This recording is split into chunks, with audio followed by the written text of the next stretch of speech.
दबाव में आके मैंने कोई काम नहीं किया।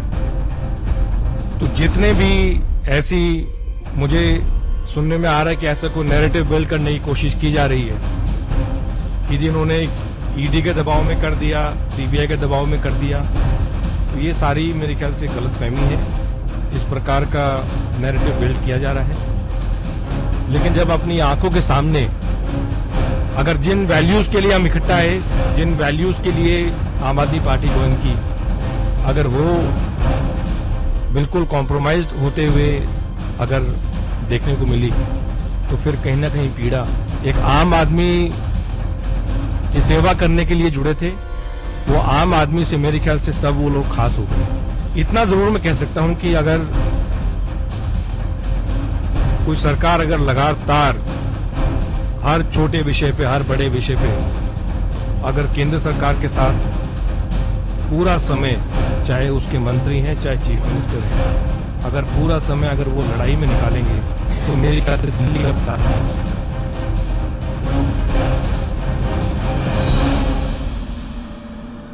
आम आदमी पार्टी छोड़कर बीजेपी की मेंबरशिप ग्रहण की खट्टर साहब की प्रेजेंस में, और मैं कह सकता हूं कि मेरे लिए ये कोई आसान कदम नहीं था।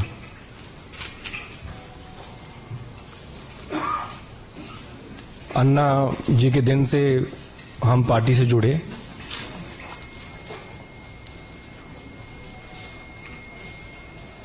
और लगातार दिल्ली वासियों के लिए काम करते आए, एज ए एमएलए भी और एज ए मिनिस्टर भी।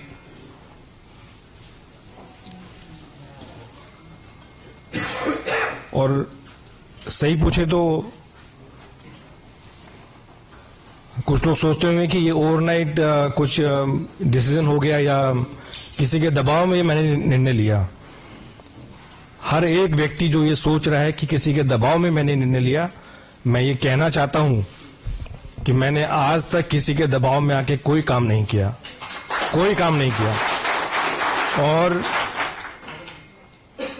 राजनीतिक जीवन में लगातार 2015 से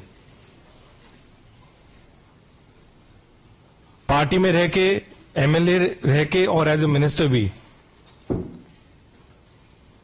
दबाव में आके मैंने कोई काम नहीं किया। तो जितने भी ऐसी मुझे सुनने में आ रहा है कि ऐसा कोई नैरेटिव बिल्ड करने की कोशिश की जा रही है कि जिन्होंने ईडी के दबाव में कर दिया, सीबीआई के दबाव में कर दिया, तो ये सारी मेरे ख्याल से गलतफहमी है। इस प्रकार का नैरेटिव बिल्ड किया जा रहा है, और ये कोई एक दिन का निर्णय नहीं है। मैं तो पेशे से वकील हूं, वकालत छोड़ के हम आम आदमी पार्टी से जुड़े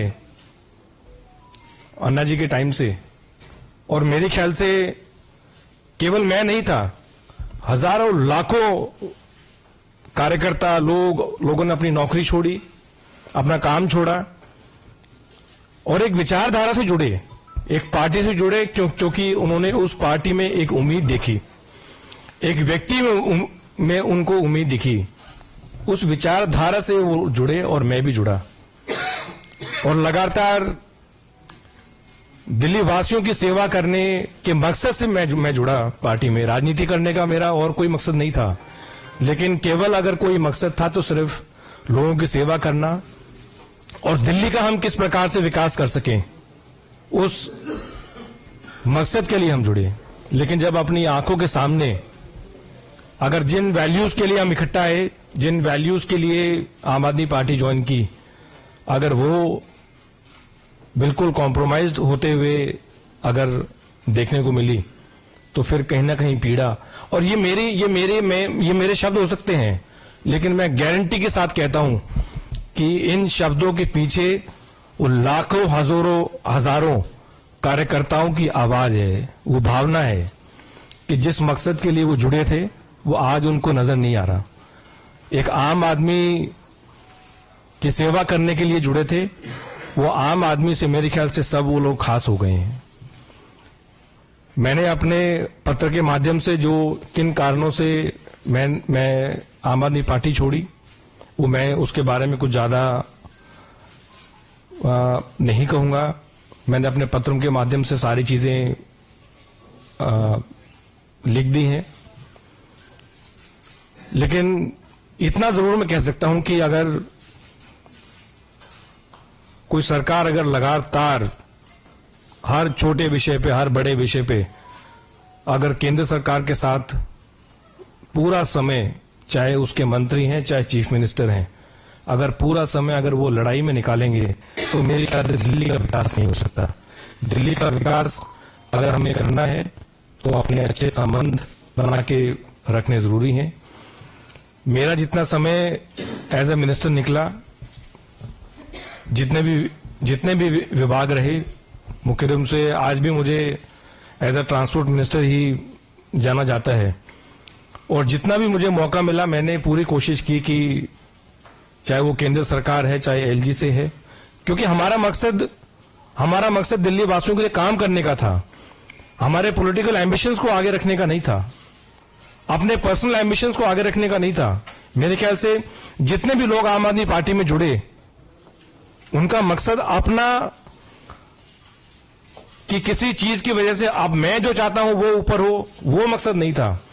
लोगों का काम करने का मकसद केवल था। और मुझे पूरा यकीन है कि अगर दिल्ली का विकास अगर वाकई में हो सकता है तो फिर वो केंद्र में जो बीजेपी की सरकार है उसके साथ कंधे से कंधा मिला के एक मजबूती के साथ आगे बढ़ के उसका विकास हो सकता है। और यही कारण रहे कि मैं बीजेपी के परिवार से जुड़ा हूं आज। हमारे आदरणीय और सबसे लोकप्रिय प्रधानमंत्री नरेंद्र मोदी जी, उनकी जो विजन है, उनकी जो नीतियां हैं, उनके जो काम है, उनसे कहीं ना कहीं इंस्पायर होके और उनकी लीडरशिप के अंडर, और आदरणीय अमित शाह जी, हमारे जो पार्टी के प्रेसिडेंट हैं, नड्डा जी, जितने भी और सीनियर लीडर्स हैं, मैं समझता हूं उनकी गाइडेंस के अंडर मैं काम करता रहूंगा। पहले भी काम करता रहा हूं, और एक चीज की गारंटी देता हूं कि जो भी मुझे रिस्पांसिबिलिटी दी जाएगी उसको मैं पूरी ईमानदारी के साथ निभाऊंगा। और मेरा मकसद, मैं फिर रिपीट कर रहा हूं, मेरा मकसद केवल राजनीति में, मैंने जब प्रैक्टिस छोड़ के जब राजनीति ज्वाइन की तब भी मेरा मकसद था कि लोगों के लिए, दिल्ली वासियों के लिए और देशवासियों के लिए कैसे काम किया जाए। वो पहले भी था, आज भी है और हमेशा रहेगा। और जितने भी यहाँ सीनियर लीडरशिप है, मुझे समय समय पे उनका गाइडेंस मिलता रहेगा और हम दिल्ली के लिए और देशवासियों के लिए काम करते रहेंगे। जय हिंद।